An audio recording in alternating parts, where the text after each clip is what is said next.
It's alive, Zach. It's alive. It is alive, and I think we're both gonna really like this. Wait, it's live? It's like the show's live, or are we talking about Frankenstein? Like it's alive? Or wait, it's alive?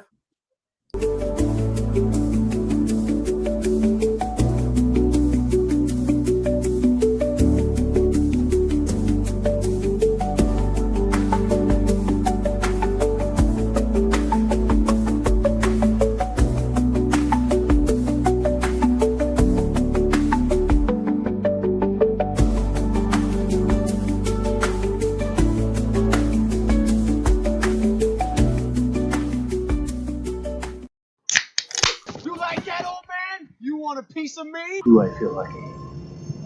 Well, do you, punk? Good morning, Vietnam! I love the smell of napalm in the morning. You're gonna need a bigger boat. I feel the need for speed. I wish I knew how to quit you. Love means never having to say you're sorry.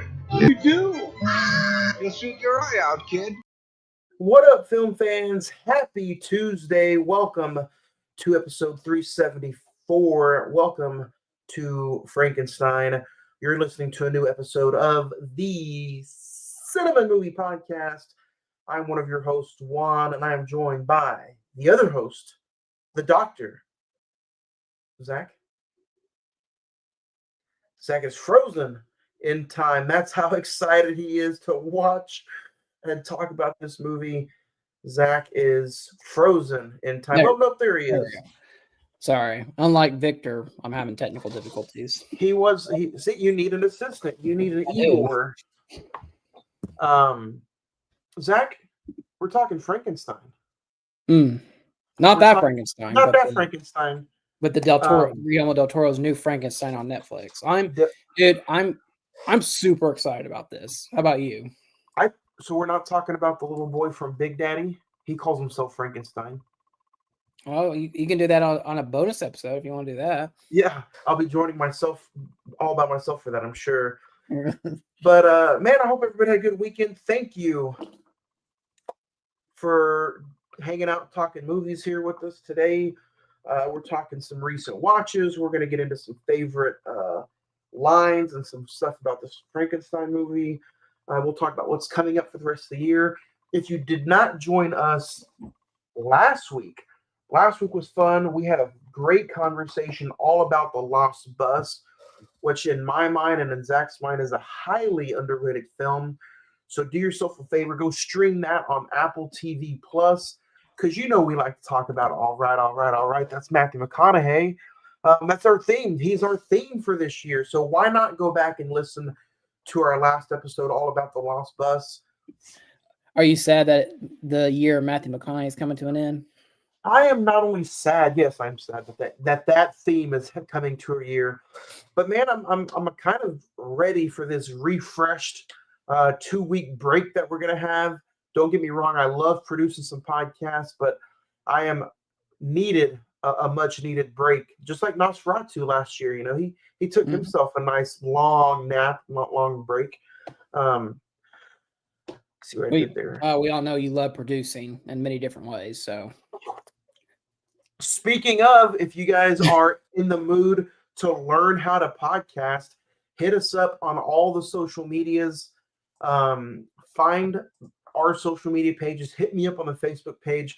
That's facebook.com/The Cine-Men Movie Podcast. The Instagram is all one word, Cine-Men Movie Podcast. X is at Cine-Men405, or send me an email and we can get you set up to learn how to do your own podcast.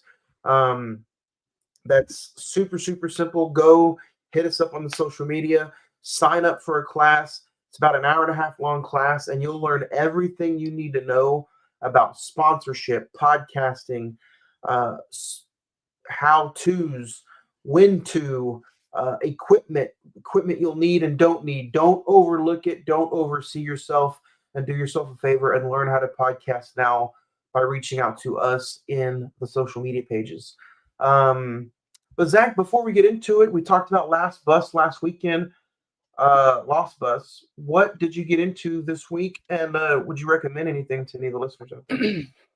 Yeah, it was kind of a slow week, honestly. I am on the last episode of Stranger Things season 4, so here in about 2 weeks from today, we'll start the final season. I'm hyped. I think the whole world is hyped. Other than that, I went and saw Predator: Badlands in the theater. Really, really fun film. It's takes the Predator character and flips it on his head, and he's actually the protagonist of the movie. But it's good, good Predator fun, killing monsters and all that type of jazz. So if you like Predator, I would definitely go check it out. This is the second Predator movie we've gotten this year, along with Predator: Killer of Killers. That was the animated movie on Hulu that I recommended a couple months ago. So go Predator up at the theater and get ready for Stranger Things season 5, and of course Frankenstein for today's episode. What about you? I finished my Indiana Jones theme. I watched all 5 movies. You just love Dial Destiny is the best, right? Hold on a second. It is safe to say, and I might get some flack, and you guys can send hate mail at cinemen921@gmail.com.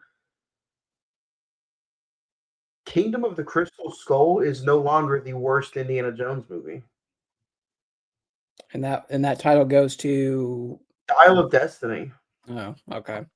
I thought you were gonna say Temple of Doom, but it's okay. No, those are 1, 2, and Temple 3. of Doom is like an Oscar winner compared to Dial of Destiny. Temple of Doom is fantastic. What are you talking about?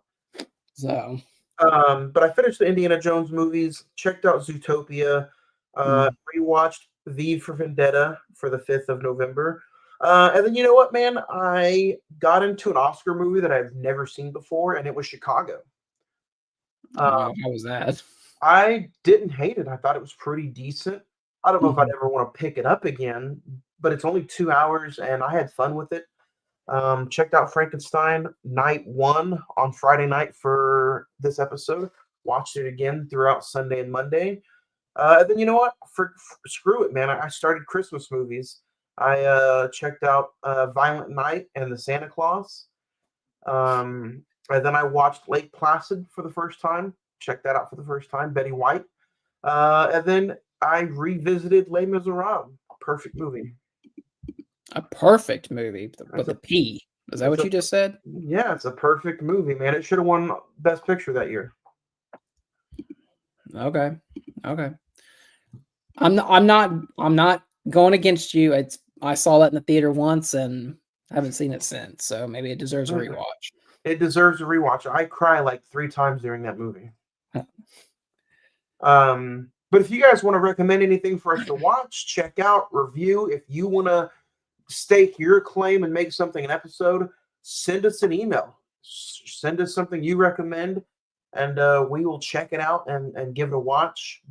Zach doesn't, but I'll watch anything at least once. No, that's not true. I'll watch as long as it's not like going to waste my time. I mean, as long as it's not like Texas Chainsaw Next Generation. Like I said, the conversation was a lot more fun than watching the movie. I'll just say that. That's true. Recent Watches this week is brought to you by San Marcos, a Mexican restaurant, 2901 Southwest 59th Street in Oklahoma City, Oklahoma. Give them a call for a to-go order at 405-685-7773. $5 Margarita Wednesdays. That's a house margarita, frozen or on the rocks, for just $5 on Wednesday. You can go check out the Oklahoma City Thunder game and the Lakers game tomorrow night because they play. So go hit up San Marcos. Let them know that the Cinema Movie Podcast sent you. Get 10% off your entire purchase. Great food and even better customer service. San Marcos Mexican restaurants. And you can donate and get us some equipment going on. Zach needs headphones still. Look at him. No, nothing in his ear at all.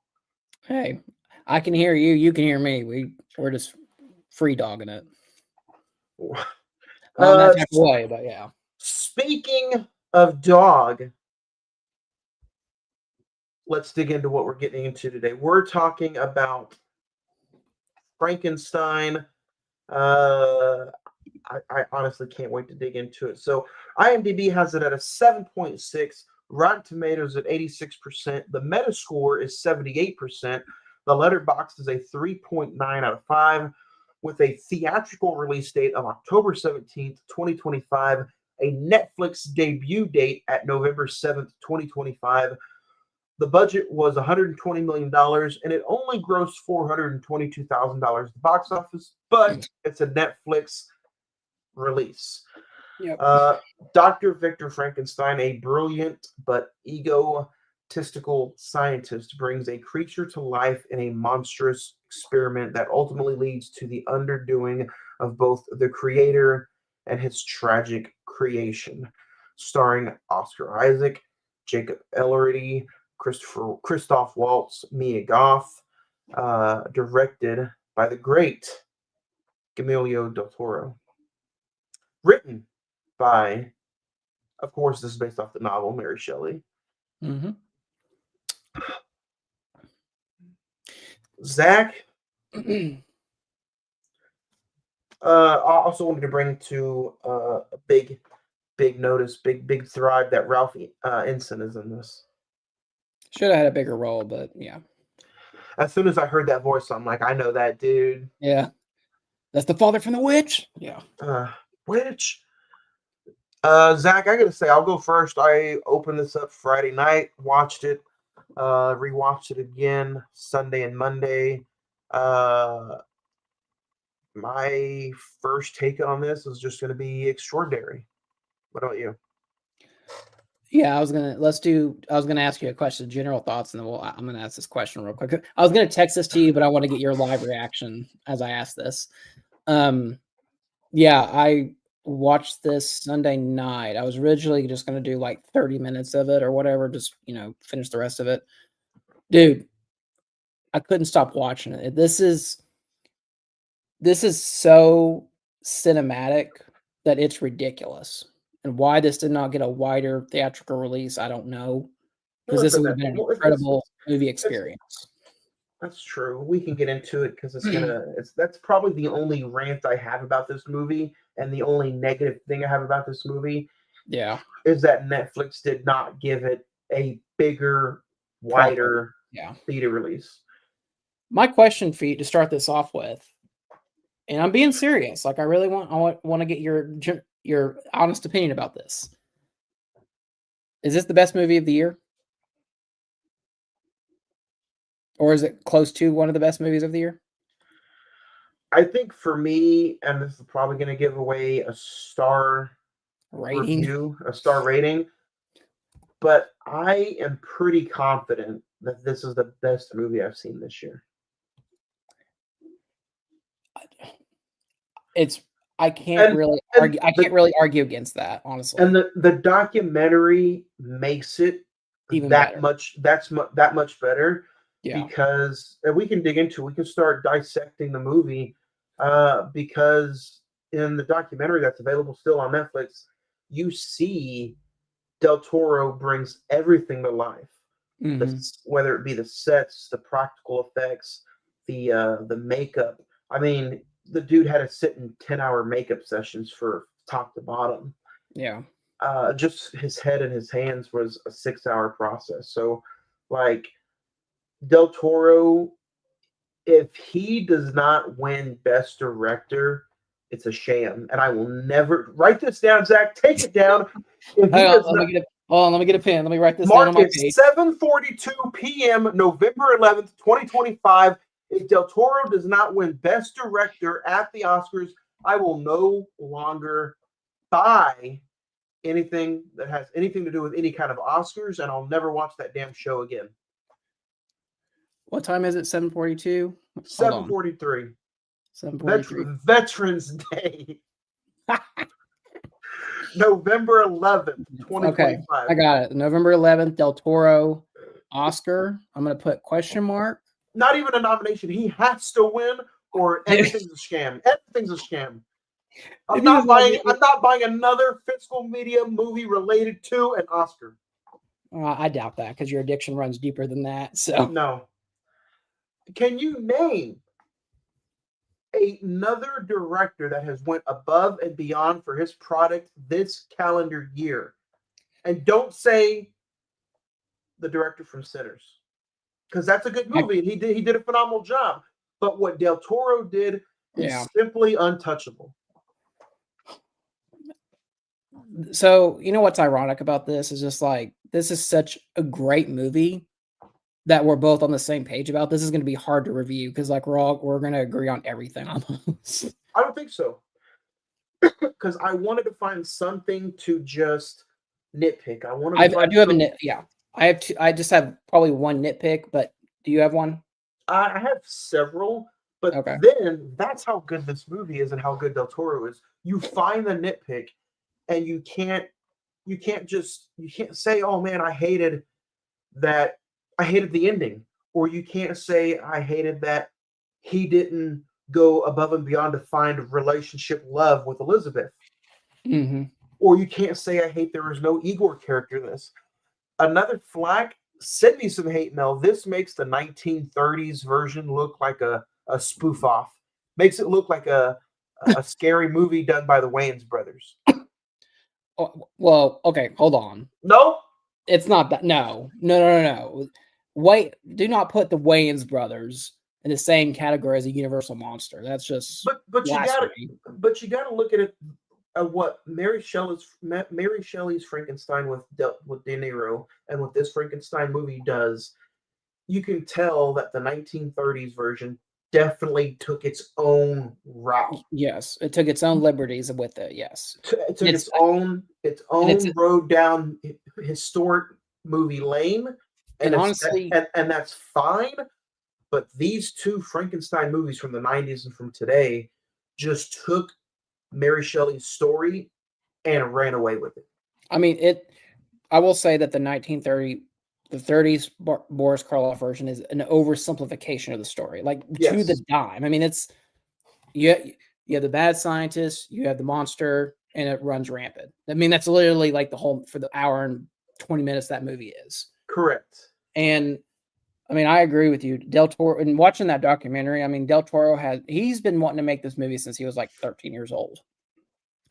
And I loved what he said about like he oversees everything. The sets, the costumes, the visual effects, the practical editing, just the plastic dummies that they use for like the bodies that, when he's putting the monster together. It's just it's so well done and so handcrafted. Even the blowing up of the tower. Yeah. It's a freaking miniature and a practical effect mixed in with CGI. And it's so... Is it sad to say that movies aren't really made like this no more? I mean, I get there's like CGI trickery, but, Who says it in that documentary, though, is Oscar Isaac, that's like, movies are not done like this anymore from a practical standpoint, and they're on the verge of extinction. Yeah. I mean, I really truly thought that the ice sequences in the Arctic, I really thought that they went to the Arctic to film some of that. Well, I thought so legit. I thought they were all going to be CGI, but they were filmed in Canada. Yeah, I mean, in the freaking ship, that was old school. Like when James Cameron made Titanic, he literally made like a replica of the ship, as best as he could, and he tilted it, using just practical effects, and that's incredible. This is perfect prime example of a director directing a movie that he was passionate about from the start, and not just being passionate of the creature, not just being passionate of Mary Shelley's Frankenstein, but you can tell he was passionate about the 1930s version, because he takes from the 30s version, he takes from the book, he takes from the Robert De Niro movie, and then he takes from his own world, and he just put it together and said, here's my creature, love it, like it, hate it, but you're going to watch it and you're going to enjoy it. Yeah, I mean, and if you don't enjoy it, you're definitely going to respect it. Yeah, I mean, I want to say it was one of the production designers or one of the visual effects artists. They said that the team wanted to do like a historical feel to it, the Victorian age, but Del Toro had a very fantasy version of it. And so they intermixed the two styles, and it's the film that we get. And I think it's it's so beautiful. It's so well done. it's man. I mean, I'll just say right off the bat that I don't think you even need to. You don't need to see any other version. You could just go into this blindly. You don't even have to read the book, and No. I think you could really enjoy this. I mean, I was in a book club last year and we read Frankenstein, and as the movie was going, I was like, oh yeah, that's gonna happen. That's gonna happen. It's man, So this is a that tale was a of treat on my end. this is a tale of two different stories, and I love how you start off on the ice and you get introduced to action, you get introduced to banging heads together, to horror sequences, to Bloody violence. the first 10 minutes is some of the best cinematography I've seen the last 10 months. Yeah, I totally agree. And with how much you get fed in the first 10 minutes, you're kind of like, oh man. Now, I will say, if you're not an average moviegoer and you're just looking for story, horror, fight sequences, or bloody scenes, the first 45 minutes to an hour, you could be left twiddling thumbs if you're not a base moviegoer. I'll say Yeah. that. You think I don't mean this to sound like offensive. Do you think like basic moviegoers, you think they want to enjoy this? I'm not going to Like say if someone that I'm goes not to the gonna- theater like once, like two times, maybe a year, you don't think they'll enjoy this? I'm not going to say they won't enjoy it, but the first 45 minutes probably is just going to be maybe phone time for them. Scrolling on the TikTok until something interesting happens. And I get it. We're in a world now where people have 10, 15 minutes, attention spans. Yeah. But I got to say, in between the cinematography, in between the monster, the bashing of the heads, you get some of the best dialogue written in any movie all year as well. Some of the round talk table between Elizabeth and Victor, some of the round talk table between Victor and Henry. I'm just left sometimes at like we're talking about Del Toro like if he's some kind of directing king. I think all of the window and all of the everything has to go out the window as far as it going to Oscar Isaac as well. Yeah. I mean, and how perfect there's a line in the movie about how Victor is actually the real monster. yes. How perfect is Oscar Isaac to not only make you hate him in this movie, but he really shows you that Victor is the monster. Yeah, and I loved what Del Toro said when he cast Oscar Isaac. He said, like, you're going to become the villain by the end of this movie, and I think that summarizes the entire character. I think you start rooting for him when you see him as a child and you see that he's like being like just put through the ringer by Charles Dance, Tyrion's father from Game of Thrones. Yeah. But you can see like the makings of like, okay, this is how this guy turns into the egotistical scientist that we know from the story. And he does it with such charisma as only Oscar Isaac does.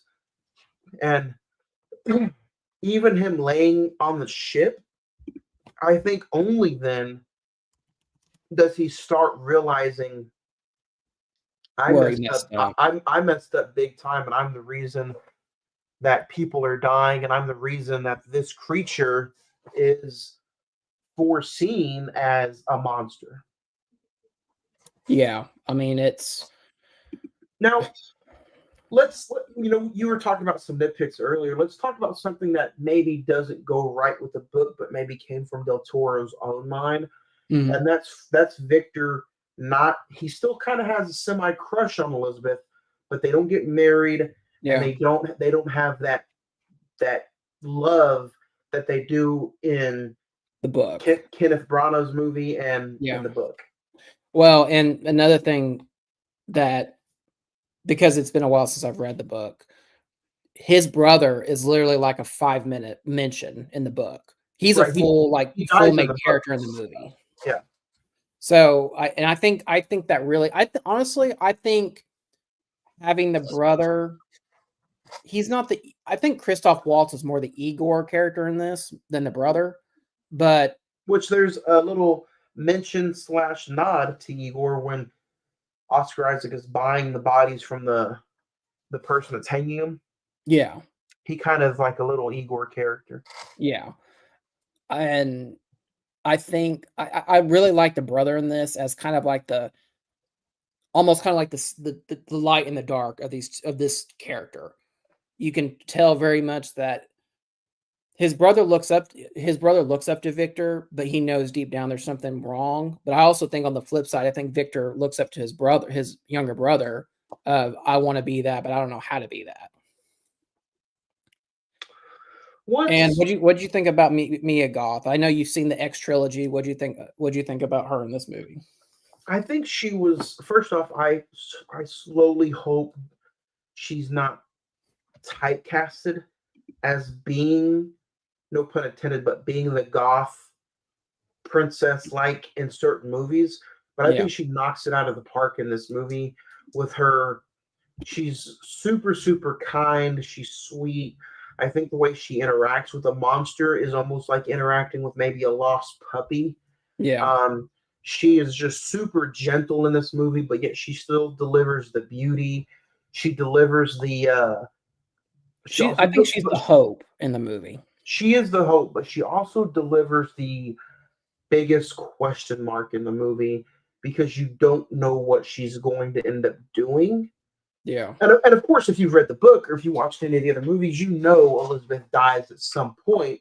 Yeah. But I like in this movie how again, Victor is the one who kills her, and it's never really brought up that did he mean to, but in this scene, when you have the monster or when you have the creature right next to her, and Victor has the gun, in this movie she dies by gunshot wound. Yeah. I believe, I haven't read the book, but I believe in the book, just like the Kenneth Branagh version, she dies by the monster killing her, ripping her heart out. Yeah. And not so much ripping her heart out, but it's almost to get back at Victor for him creating him. Right. So in this movie, it's like the opposite. Victor kills Elizabeth in the monster's arms to get back at the monster. Yeah. And I like that. I think I like that better than what happens in the book and what happens in the De Niro movie. This is almost like a double heel turn, like in wrestling. You have the good guy and the bad guy. They both automatically switch at this moment. Yeah. What was I going to say? I think it also adds to the darkness of Victor's character of everything he touches. It just either it gets destroyed or it dies, or it just, it pushes him further to the unredemption part of the character.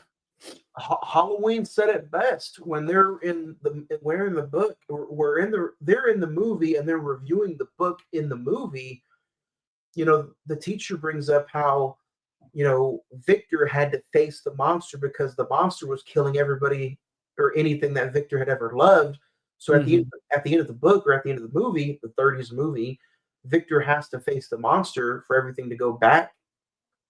In this movie, the Del Toro movie, Victor is throwing everything at the monster, whether it be killing Elizabeth, denying him the bride or the companion, or just creating him in general.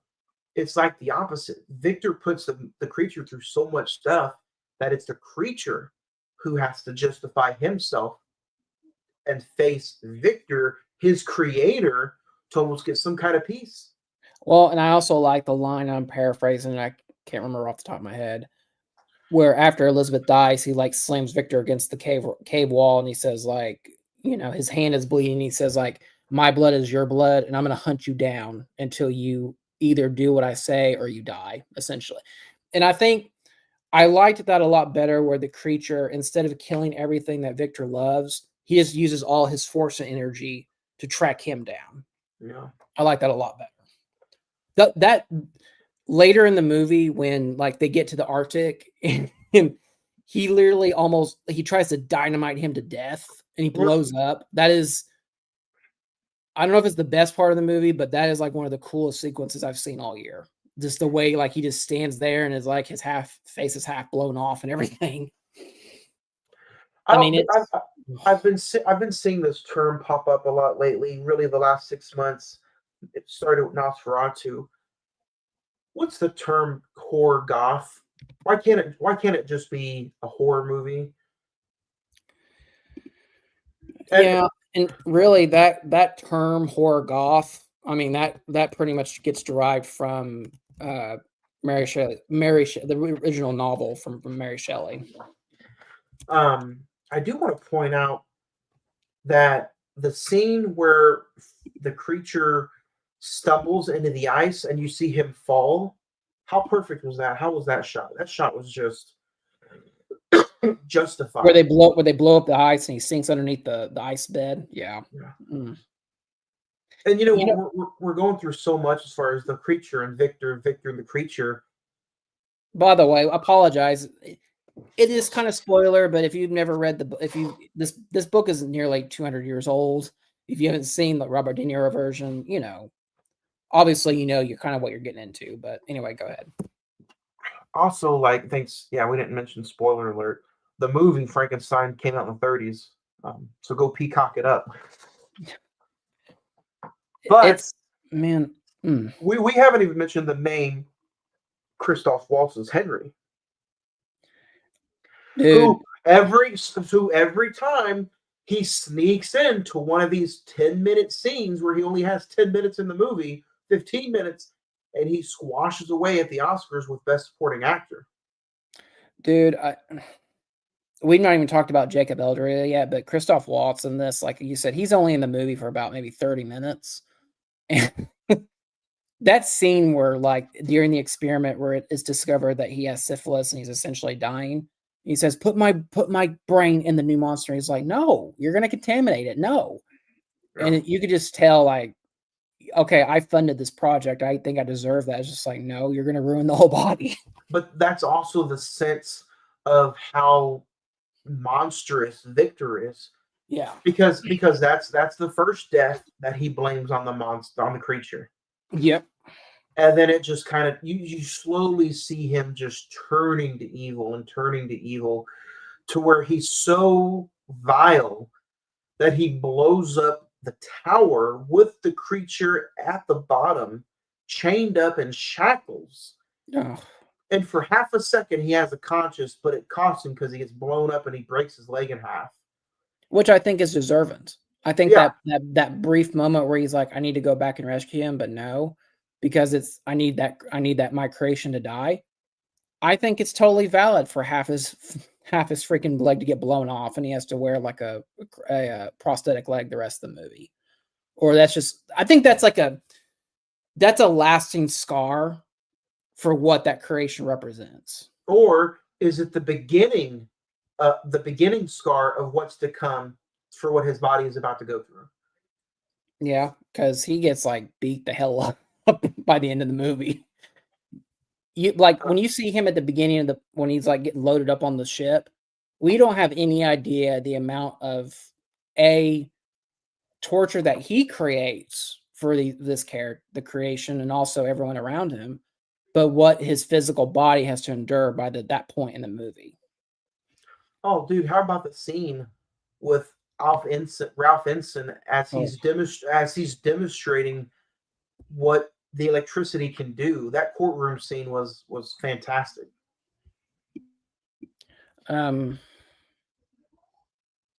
I think that was like the main clip that they were showing on the promotion tour and everything. I thought that was like a perfect representation of like, okay, so we're going to use real sets. We're going to use real costumes. We're going to use as much practical effects as we can possibly do.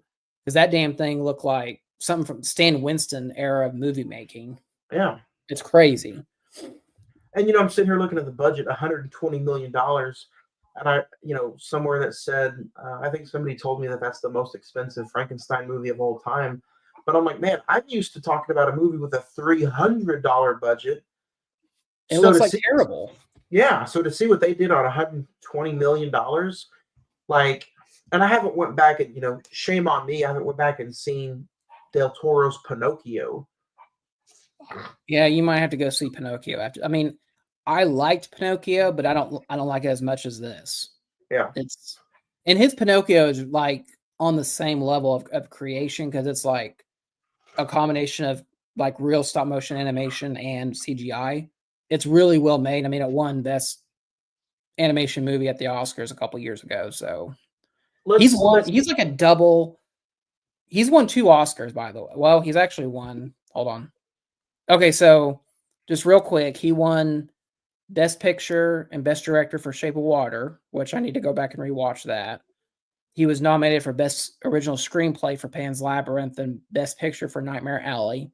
And then he won the animated feature for Pinocchio. So, I mean, those Nightmare Alley's fine, but Pan's Labyrinth, Shape of Water, and Pinocchio, and now this. That's a pretty good run in my book.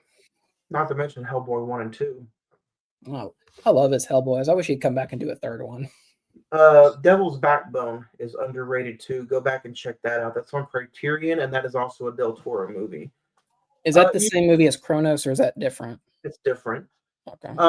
Speaking of the guy, the actor who played the monster, the creature, I think he could win best supporting actor this year, man.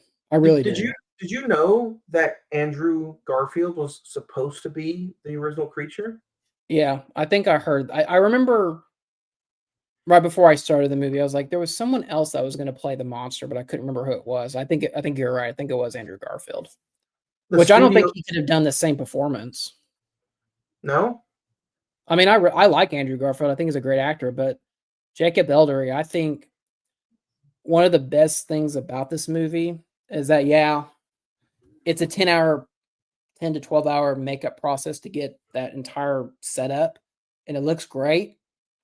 But the fact that his performance can go past the makeup and make us feel for this character and this creature, that's one of the best performances I've seen all year. Like, no joke. True. That scene where I think it's like shortly after he gets created and he's like locked in the dungeon, where he takes the leaf and just puts it on the stream of water and just watch it go by. That was like one of the best emotional moments in the movie, in my opinion. Because it's not just, this isn't just a creature that was just made. It's more than just a creature made up in a lab of different body parts. This is a creature that has soul, creature that is curious, a creature that, I guess, I think this is the first Frankenstein that ever had healing abilities, which is hysterical, but it makes sense. And a creature that is, I think in that moment he realizes he's more than what the creator wants him to be. Let's talk about that. I know some people are having issues with him looking like a dark blue. He doesn't have any staples or any stitches left over in him. Let's not forget that this was Victor Frankenstein's project. This was Victor Frankenstein's baby. He wanted it to look, if you go back and look, he wanted it to look as perfect as possible, as more human as possible. So as he's putting parts together and putting organs inside, he's removing the stitches. All the defaults, yeah. So as he's removing the stitches, this is what the wounds would look like if they healed without stitches. And if you're putting together a dead body that's not decomposing, because there's no real blood in it, he's gonna be blue. Yeah, and he's gonna be cold. I like the scene where Mia Goth holds his hand and it's like, wow, you're freezing. And that makes total sense. Yeah. Del Toro had a really good point in the documentary of saying, he adores that original 30s film, but at the end of the day, he said, if you're trying to create the perfect man, why would you settle for one body? This, and that's one of the coolest sequences in the movie, where he goes to the battleground and he takes the different dead bodies and just takes different parts from them in order to build the perfect man. And I like that. I like in the design how, if you're going to keep trying to make, you're still working on it, it's going to look like it's been messed with. And I think that's how the shoulder blades and all what I call like the veins that go down. I know they're not veins, but they're incision scars that go all around his body. I think that's an awesome design. I think, unfortunately, that because he doesn't look like Boris Karloff with the stitches and the bolts and the square head and the dead facial features, I think people are going to say it's Mark. Yeah, it's that look of Frankenstein is like burnt into our popular zeitgeist. And it's not like we can get away with this. We're not even going to get time to breathe and enjoy this because there's a movie that comes out in April or March called The Bride, where Christian Bale plays the creature. Yeah, but that's more like I read. That's more like almost a remake of Young Frankenstein. It's like a satire, dark comedy. It's like more of a. I get the only way I could describe it. It looks like a punk rock version of The Bride of Frankenstein. And Mary Shelley's Frankenstein is in the public domain, so I believe anybody can take a crack at it. Yeah. So, but man, okay, let's talk about the do's and the don'ts and what's going to happen if this movie, because this time I want a list of names if this does not get nominated. Well, let's talk about it because this time last year we were talking and discussing a little movie that we all fell in love with called Nosferatu. Yep. And, come February or come January when Oscar notes were announced, that movie got left off almost everything besides what? Costume design, right? And it won costume design. Yep. So, hashtag here we are 12 months later. Frankenstein comes out. It comes out in the right time. And it might even be a better movie than Nosferatu. It is a better movie than Nosferatu. You have 3 times better performances than Nosferatu. You have hands down best directing, cinematography, score than Nosferatu. But what are we going to do if come January gets here and this movie gets left off for almost everything but 1 or 2 awards? What do we have to do as a film nation, Zach, to get good horror movies nominated at the Oscars? I think we have to hunt everybody down and say, hey, this will win Best Picture whether you like it or not. I don't give a damn what you think. But I will say, if you want some good news, go ahead and finish your thought. I'll go ahead. What I was going to say is that when it comes to Del Toro directing, horror fans out there can say whatever they want. And this is a horror-esque movie and story. But can I tell you, I had no thoughts in my mind that I was watching a good horror movie. I was just like, man, this is a good film. This is good. Yep. This is good storytelling. This is good acting, good directing, cinematography. So anytime you can separate those 2 lines of horror and film, we know what kind of movie it is. Yeah, I think this is technically described as a gothic science fiction drama. I think it's just like you said, it's a great film. Period. Yeah. It goes beyond the genre that it's trying to make. And the way he separates the story from letting Victor tell you his story, his side of the story, and then the creature comes in that great intermission like moment, and he sits everybody down and he's like, no, let me tell you my story. Let me tell you what I saw, what I went through. And whether it's the wolves, whether it's the old man dying and Frankenstein or the creature dying because of the dogs, and then the family sees him with the old man and they think he killed the old man, with Victor killing Elizabeth and people are like, yo, he's the killer, he's a monster. At the end of the day, the creature, after everything he's seen, all the humans being bad to him, he still did the right thing by pushing the ship to where it needs to go so they can go home. After he had that unforgettable ending, so powerful, it was a Luke taking off Vader's helmet and having that father-son moment at the end of this movie to where you got so emotional, so wrapped up in the acting and in the chemistry I put this in my notes. There's no chemistry in any other Frankenstein film that Victor and the creature have like they do in this movie. No. No, and it Tears. yeah, and I think in that moment, I think as a viewer, we were always on the creature's side, but when Victor dies and you can even see it on the ship on the captain of the ship's face. It's just like, okay, you're not at all what he described. Yeah. And I think he has a lot of respect, and I think we as an audience have a respect to say, you know what? I could easily rip through this ship in 2 minutes, kill everybody off this boat. But you know what? I'm accepting, or what's the word I want to use?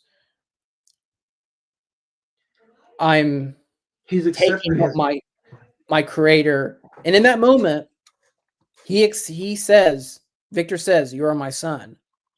So that father figure, he takes what that father figure says to him, and he says, "Go live, be more than what I created you to be." And he let the soldiers go. And that beautiful shot at the end of the movie where he just looks up at the sun, that just perfect. That's just like chef's kiss at the end of the movie. Yeah. So to give you some good news, at this moment, Variety always does like a Oscar prediction, and they always have like a ranking of like where here are the top 10 movies as of right now that are in contention for Best Picture. As of this moment, One Battle After Another is the number one like pick, and that movie comes out on physical media in January, which is a January episode. Yeah. The other movies are Hamnet, which is Chloe Zhao's new movie. Sinners is number 3. Marty Supreme is number 4, which is Timothée Chalamet's movie. Sentimental Value, Wicked for Good, Frankenstein is number 7, and the other 3 are Avatar, Fire and Ash, Bugonia, which is the Emma Stone, Jesse Plemons, Yorgo Lathalin's movie, and Train Dreams. Those are as of this moment in time, those are the 10 films that are predicted to be nominated for Best Picture. And I think as of right now, the front runner from whatever, we're going to talk about it, but One Battle After Another is like the number one to win Best Picture this year. I haven't seen it. I know you went and saw it in the theater in big surround sound picture. So you've been there, done that. That'll be a discussion, like I said, at the end of January because it comes out January 20th. Yep. So we are discussing that movie the last Tuesday of January. So we'll get there, but I'm really looking forward to rewatching One Battle After Another, but I don't want to. I'll just say my thoughts for that. But in my opinion, Frankenstein is the superior film, in my opinion. But I want to hear. I can't wait to hear what you think about that film. We'll get to it, but I think Frankenstein right now is front runner to be, at least at my ends, my favorite movie of the year. I don't think I've had enough. I've watched it twice. I think it's one of those movies that if it gets a physical media release, of course I'm going to purchase it. Yeah. And it's one of those that, like, there's very few Netflix movies that I'm like, oh, that's cool. I'll restream it. I'll rewatch it. Marriage Story. Yeah. I haven't watched Marriage Story since I got it on Criterion. Marriage Story is fantastic. There's a few others. But I think this one hit it right on the nail. They let Del Toro do whatever he wanted. Like I said, the only gripe I have about this movie is that it did not get a bigger theatrical release. When they release it in March for the Oscars at certain select theaters, I'm going to go see it. Yeah. Because I think this is one of those movies. My biggest pet peeve with a movie is rewatchability. I talk about it on this show until I'm blue in the face. If I can rewatch it, I love it more and more and more. Like The Godfather, The Departed, The Dark Knight, anything, I'm gonna give it a high rating. I'm gonna probably give the best that I can because every time I put it in or every time I watch it, I find something new that I love about it. And Halloween so 4. far, Yeah. so far with Frankenstein, 2 for 2 on the watches because I've enjoyed everything about it. So, like, and I was going to ask you about that since you've seen it twice. Do you catch things the second time around that you didn't see the first time? Yeah, like the second time around, I just stopped and I did not worry about what was going to happen between the monster and Victor. This time, I just sat and watched the dialogue Mm-hmm. on the small interactions. Interactions. It's okay. I'm Did you take your, excited. I'm did you stuttering. take your stroke medicine? It's okay. I didn't. I finished my entire jar of Parmesan cheese though. Okay. And I enjoyed the dialogue this time around. Okay. Because my mom is old, so she falls asleep a lot. She got through 30 minutes of it, said, she just, fell asleep. And she said, I want to see the rest of it. And that to me is just like, if you just get like a little glimpse of it and you want more, I think a movie does its job with that. Did you go out and watch the Kenneth Branagh version this week? No, I So didn't. this isn't the cinematic masterpiece that you think it is compared to Del Toro's, but I got to tell you, it's really freaking good. Oh, and I was going to ask, I didn't get to ask this question yet. So I'm going to assume that you like Del Toro's version more, but what was it like, compare and contrast like Del Toro and the Branagh version? Like, what was it? What did I guess what's the main difference between them? So the main difference is Branagh really does focus and he captures what the book does. Like he falls in, because Branagh plays Victor. So Victor falls in love with Elizabeth. Right. He does not he doesn't torture the monster like Oscar Isaac does. Like Oscar Isaac does. Also the Kenneth Branagh version is more to the book than Del Toro is. But Del Toro, like I said earlier, he's taking bits and pieces of everything and then taking, he probably does 60% from the book, 10% from the 30s version, and then the rest is all him. Yeah. So the Kenneth Branagh version is just like almost straight from the book. The ending in the Branagh version is, the monster lighting a flame, the monster and Victor dying together, burning to death. It still has the opening on the ship and the ending on the ship. And I don't know what happens in the book, but in the Branagh version, the monster learns to actually, his first word he learns from the village cottage that he meets the old man from. Mm-hmm. And Victor doesn't know he can talk in the story until he sees him again at the wedding, on wedding night. Yeah. But in the Del Toro version, he learns to talk, or at least to say one or two words, one from Victor, one from Elizabeth. Yes. And we've not even talked about like the creature's side of the story, which I thought was amazing. It might even be better. It might even be better than Victor's side, honestly. Yeah. It's so emotionally well driven, in that when he comes back to the cottage and he sees the wolves killing the old man, that was one of the few instances in the movie where, like, yeah, go ham, kill every freaking wolf you can get part. And like, I think Del Toro does a very smart job of showing the creature's animal side, I guess you will, at certain point, at the right moments, and that was one of them. Yeah. Almost like, but I still like how Del Toro holds back, because even in the instance of him losing his friend, the old man, killing the wolves, that you almost have a sense of he didn't want to. But then you have the sense of when the people shot him, when they were chasing after him, he held back and he didn't do to them that he wanted to do. Well, he did do to that one guy. He ripped the lower jaw off that one guy. He did, but I still have a sense, and I appreciate Del Toro showing you the side of the creature that's like, okay, he knows not to do what people are expecting of him to do. Yeah. People are expecting him to to be that killer, and Right. something inside him is still holding off on that. But I also think there's a little animalistic behavior to him, because like when he gets backed into a corner, like any animal, you back an animal into the corner, it's going to attack.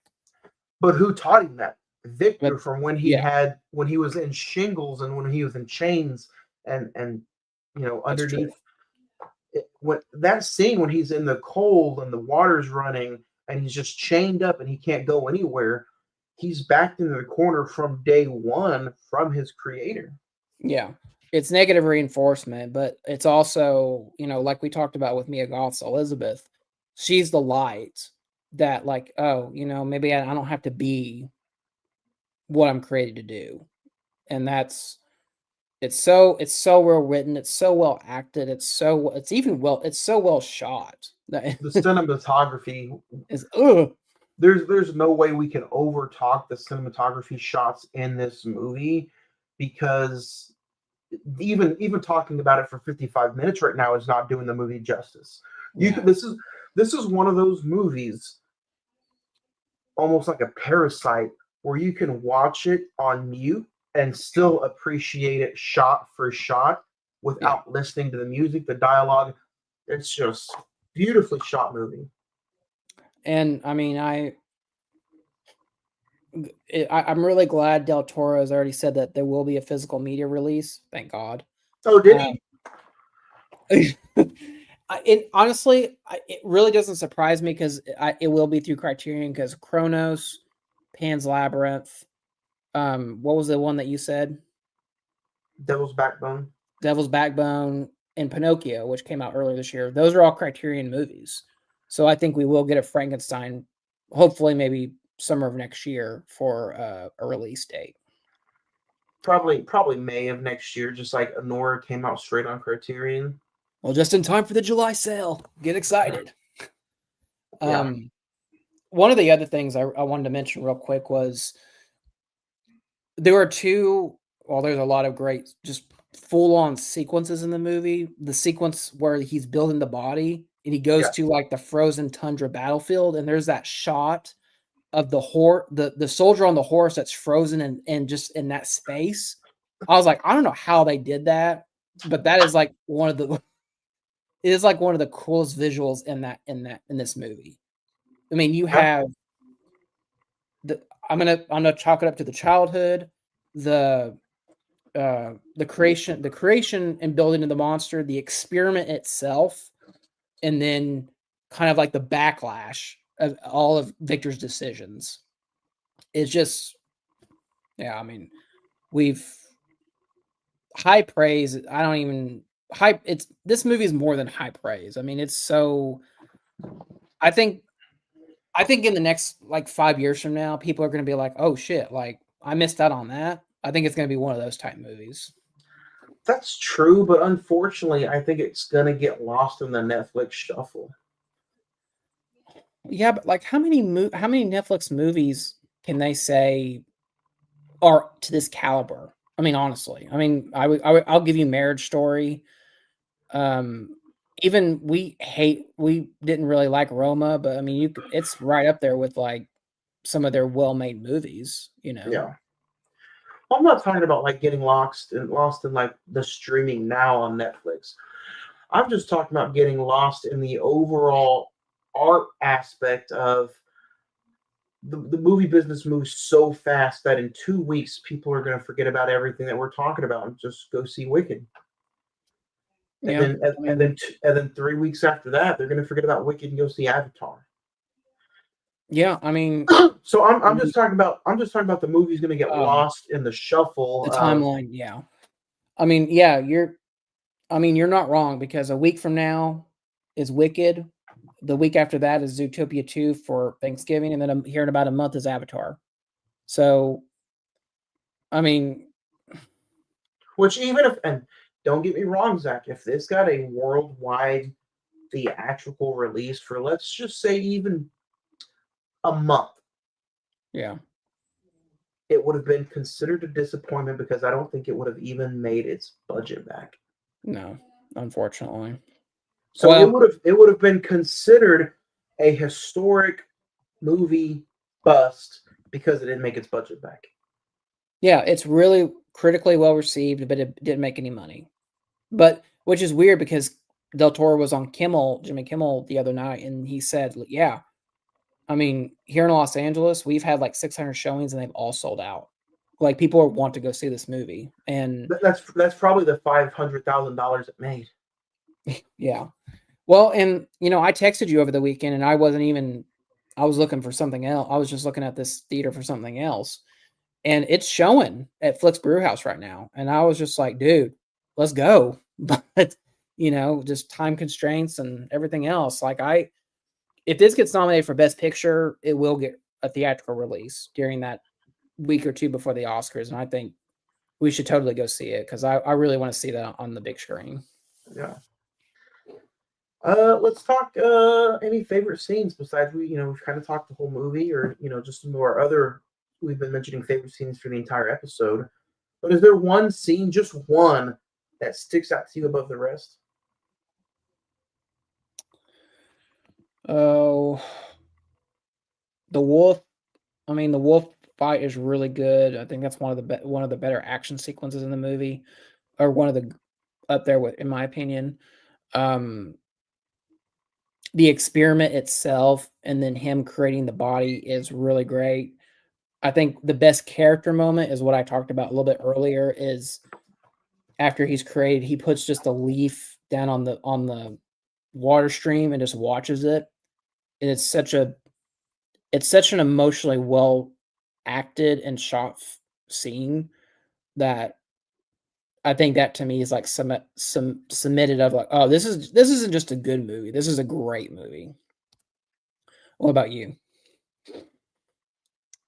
My favorite scene, and it just shows you almost, I'm not going to get political here, but it almost shows you what kind of society takes innocent creatures or humans and twists them and turns them into something different. It's the scene where the creature is looking at life and he's holding and he's having his Snow White / Bambi moment. Yeah. And the hunters just kill the animal. And then they look down at the creature and they're like, what is that? And they start shooting and torturing and trying to kill him. And it's at that moment that you realize this is just the beginning. Its creator messed him up, the parent. The society is treating him like a monster. Anything that's slightly different, society is changing him for the bad. So I just like the story that Del Toro teaches and the life lessons that are involved in this movie. Again, I'm supposed to sit here and complain or talk to you about a favorite scene, but I just like how that one scene sparked almost a revolution in the story of the creature. I also noticed when he was like hiding out, he becomes the spirit of the forest for that cottage family. Yeah. Did you notice like all the rats and the mice kind of get drawn to him, and they're just like on his shoulder and everything? Yeah. And you noticed he didn't kill him. He didn't eat him. The cottage scene in the Kenneth Branagh movie is my favorite too. So it's almost like there's something about telling the creature's story that is just phenomenal. Yeah. So, and then I got to say, I teared up. If Oscar Isaac or Jacob Ellery win an Oscar, they have to show the ending scene when it's father and son, son and father. That has to be the dialogue that they show at the Oscars if they're nominated. Yeah. So, yeah, man, it's like I said, Sinners has been my favorite movie of the year until I watched this, and this really gave it a run for its money. It really did. I think we know what we're gonna give this. What we're gonna give this movie. But Zach, what would you give this? Yeah, I'll just say when it hit the credits and it said directed by Guillermo del Toro, it's a 5. This is easily one of the best movies of the year. Everything we've talked about, direction, cinematography, production design, performances, the thematic tone of historical mixed in with fantasy. It's so it's everything this movie was, everything that Del Toro promised this movie is, it's more. And Yeah. I think that it's one of my favorite movies of the year. And I said that last week, The Lost Bus, and this movie is a mile ahead of The Lost Bus. Yeah. This is a mile ahead. Frankenstein delivers with pure movie magic. The direction from Del Toro is something that the greats are made of. The cinematography is the best I've seen all year. Performances from Oscar Isaac and Jacob Ellery are impactful throughout the film, and the chemistry built between the creature and Frankenstein are some of the best on-screen adaptations from that story that I've ever seen. Mia Goth, she's perfect as normal and as usual, but everything she does has been extraordinary, even in this movie. I'm glad it's on Netflix, but it needs to be seen on the biggest screen possible. Frankenstein is perfect to me. This movie gets a 5. My favorite movie of the year so far. Nice. So I'll just say, I mean, I think both of you and me agree that this is going to be a hard one to beat for the rest of the year. yeah, like there's still plenty of movies to do. There's still plenty of work to be done, but it's I really think we good can. so far. I think we can both say that this will definitely be, if not top 3, I'll be in our top 5 of the year for sure. Yeah. And we're not done yet, guys. If you think we're done, then go under a rock somewhere, because next week we continue to talk about emotion and story. Next week we're talking but it's Dallas Buyers Club, Matthew McConaughey, Jared Leto, Jennifer Gardner. It's one of his greatest movies he's ever done. It's the movie that won him his Oscar. And it's Matthew McConaughey themed year continues. Zach, can you believe it's the last feature film that we're talking about when it comes to our themed Matthew McConaughey year? I'm sad it's coming to an end, man. I think this might have been one of my favorite themes we've done throughout the show. It's been a lot of fun. So next week we're talking Dallas Buyers Club. The week after that we end November with Wicked for Good, which hits theaters in just a few weeks. And then December's here, and we talk our top 5 Matthew McConaughey films. We also talk his life and his career and his love for the Texas Longhorns. The second week of December, we talk The Godfather Part 2. It's been 2 years in the making, and we're talking The Godfather.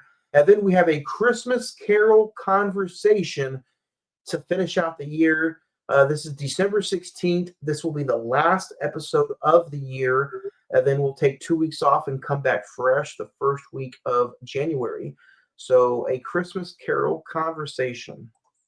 Zach, you getting ready for that? Yeah, because if you give me 1 second, I got my whole list right here of all the different Christmas carols. So I got a lot to get through. I like it. But yeah, man, that was Frankenstein. Any small thoughts on Dallas Buyers Club before we head out of here? It's been a while since I've seen it. I know the subject material is pretty dark, pretty emotionally driven, but I'm looking forward to rewatching it. What about you? Same. I'm also very, very superstitious when it comes to Texas football. And the last few times we've done a Matthew McConaughey movie, the Saturday before that Matthew McConaughey movie, Texas has played a big ranked opponent in college football. I forgot what movie it was. It was Texas Chainsaw. The Saturday before, they beat 6th ranked Oklahoma. Last week we talked the Lost Bus. They beat 10th ranked Vanderbilt. This week we're talking Dallas Buyers Club, and Texas plays 5th ranked Georgia. I'm a little superstitious, man, but I think they get it done this weekend. I'm hoping, I'm crossing my fingers, I'm doing my all right. But I'm excited. Win or lose, I'm excited to talk Dallas Buyers Club with you next Tuesday. I'll just say, if that superstition holds, we might be doing Matthew movies for the rest of the year. So you can have a pretty good rest of the season. Win or lose, I'll be that Matthew McConaughey picture down there in the bottom right with him just sitting there crying. That's Well- me next. That's me next Tuesday. Let's just say that scene, he's crying for a whole different reason, but you'll be crying for a different reason as well. So I'm dying. Don't forget, this episode is also brought to you by Doobie Energy. Doobie Energy is clean, all natural energy that you can take advantage of. Get your day going. Visit www.ggdoobie.com. It's our new sponsor. Use our code at the checkout. Cine-Men 405, 20% off your entire order. Doobie Energy makes focused energy drinks that your taste buds love with no sugar, no artificial colors or dyes. Their formula packs a smooth focus, no jitter, no crash. Try the 10 flavors now and see why thousands select Doobie Energy. Again, our checkout code Cine-Men 405. That's CINEMEN 405. Zach, I'm excited. Dallas Buyers Club next week. If you guys have not seen it yet, what are you waiting for? Log in on Netflix. Go check out Frankenstein. It's one of the best movies of the year. Let us know your thoughts, and we'll share your star rating of Frankenstein next week when we talk about Dallas Buyers Club on another new episode of the Cine-Men Movie Podcast. hook 'em. Hook 'em. That's what I'm talking about, Daddy.